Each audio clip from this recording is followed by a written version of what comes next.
এত বছর যে মানুষটাকে প্রিয়জন ভেবে এসেছি, যে মানুষটা আমার পাশে ঘুমায়, আসলে সে মানুষটা আমারই না। আমাকে রেখে 1 বছর আগেই সে বিয়ে করেছে আরেকটা। আমাদের 12 বছরের পরিচয়, 9 বছর তার সঙ্গে আমার রিলেশনই ছিল। 3 বছর হয়েছে আমাদের বিয়ে হয়েছে। আমরা দুইজন দুইজনকে অনেক ভালোবাসি, তবে এখন বুঝতে পারলাম ভালোবাসাটা একতরফা ছিল, তার পক্ষ থেকে কখনোই ভালোবাসা ছিল না। না হলে সে আমাকে রেখে কখনোই বিয়ে করতে পারতো না। আমি সুন্দরী দেখতে, শিক্ষিতা, লম্বা, ফ্যামিলিও আমার ভালো, তবে কোন দিকটা আমার খামতি ছিল আসলে সত্যি আমার জানা নেই। আমরা দুইজন প্রাইভেট কোম্পানিতে জব করতাম। 1 বছর হচ্ছে সে মাঝে মাঝে বাসায় রাত্রে ফেরে না, বলে অফিসের কাজে তাকে বাইরে যেতে হয়।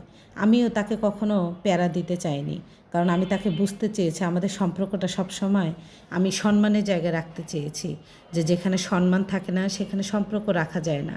এজন্য আমি তার কাছে জোর করে কিছু কখনো জানতেও চাইনি। মাঝে মাঝে তার সাথে চুল পেতাম, তবে তাকে জিজ্ঞাসা করলে মেয়ে মানুষ তো মাঝে মাঝে সন্দেহ ঢুকতো। তবে বলতো, তুমি কি জানো না, তুমিও তো লোকাল বাসে যাতায়াত করো, ধাক্কাধাক্কি লেগে কত আপুদের চুল আসছে। হ্যাঁ, এটা কিন্তু ঠিক, লোকাল বাসে যাতায়াত করলে এটা থাকেই। ইলিপিস্টের দাগও মাঝে মাঝে পেতাম, সেম একই কথা বলতো। এজন্য সন্দেহের কোনো অবকাশ ছিল না। আমাদের দুইজনের একটা ছোট্ট ফ্ল্যাট বাসা আছে যেখানে আমরা ভাড়া থাকি। ওইটা বলতে পারেন আমাদের শান্তির নীড়। ছোট ছোট একটু ফার্নিচার আছে। আমরা দুইজন চাকরি করতাম, তার টাকাটা ব্যাংকে সেভিংস করতাম, আর আমার টাকা দিয়ে সংসার, আমার শ্বশুরবাড়ি আর আমার বাবার বাড়িতে কিছু দিতাম। এইভাবে চলতেছিল। সে মাঝে মাঝে এইভাবে যেত আসতো, তবে আমি কোন অক্ষরেও টের পাইনি যে সে আমাকে রেখে অন্য সংসার গড়তেছে। আমার একটা দুর্ঘটনায় রোড অ্যাক্সিডেন্টে গুরুতর পা অ্যাক্সিডেন্ট হয়। হওয়ার পর সেখানে ব্যয়বহুল খরচ। তখন আমার স্বামী খরচ করতে নারাজ। তখন আমি তার কাছে জানতে চাই, কেন তুমি খরচ করতে চাও না? সে তখন বলে, তোমার পিছে খরচ করলে আমার কি আর কোনো সংসার নাই, ভবিষ্যৎ নাই? আমি তো তোমার ভবিষ্যৎ, তাই না? তখন বলে, না, আমার আরও একটা সংসার আছে। আমার আসমান ভেঙে জমিনে পড়েছিল, জানেন? যে আমি একদিকে অসুস্থ ছিলাম, আমার পার ক্রিটিক্যাল অবস্থা ছিল। ডাক্তার বলেছে বাহিরে চিকিৎসা করলে এই পা ভালো হবে, বাংলাদেশে সম্ভব ছিল না। আর সে সেই মুহূর্তে এই কথা বলতেছিল। আর শ্বশুরবাড়ির মানুষ, যেখানে স্বামী, শ্বশুরবাড়ির মানুষ কি করবে? তার সেখানে বেবি হবে। আমি বেবির কথা কখনো ভাবিনি, কারণ আমাদের যখন বাচ্চা আসবে সে পরিপূর্ণ সব কিছুই পাবে, তার যেন কোনো অভাব না হয়। কিন্তু সেইখানে আর একটা সংসার গুছিয়েছিল। আমি জব করে নিজের জন্য কিছু রাখিয়ে নিই, সে আমার সঙ্গে যোগাযোগ করা বন্ধ করে দেয়। একদিকে আমি অসুস্থ ছিলাম, আর তার সঙ্গে সে আমার সঙ্গে কথাও বলতেছিল না। কিছুই করার ছিল না, বাধ্য হয়ে আমার পাটা আমাকে হারাতে হয়। এখন আমার পাশে কেউ নাই। আমার মা বাবা থাকলেও তারা দিন আনে দিন খায়। তেমন কোনো পরিস্থিতিও নাই যে আমার চিকিৎসা করবে। তারা গুমরিয়ে গুমরিয়ে কান্না করে। একটা সময় আমার পাশ থেকে সবাই চলে যায়। আমার স্বামী, সে তো নতুন সংসার করতেছে। মাঝে মাঝে আমি এটা ভেবে আমার বুকের 2 পাশ দিয়ে চাপ দেয়।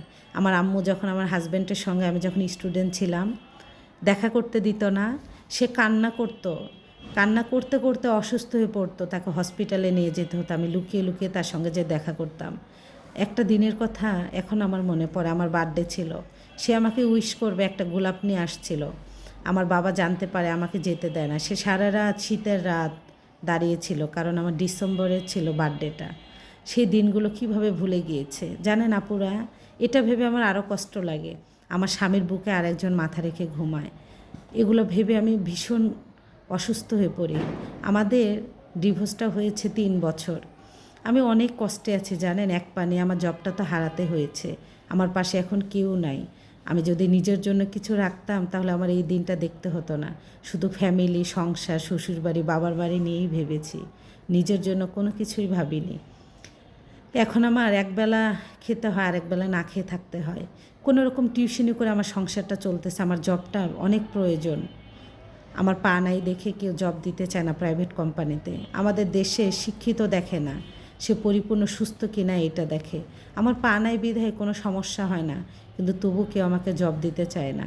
তবে আমি আল্লাহর উপরে ভরসা রেখে আছি, নিশ্চয়ই আল্লাহ তাআলা ভালো কিছু করবেন। আপুদের উদ্দেশ্যে একটা কথা বলতে চাই, আগে নিজের জন্য স্বার্থপর হবেন।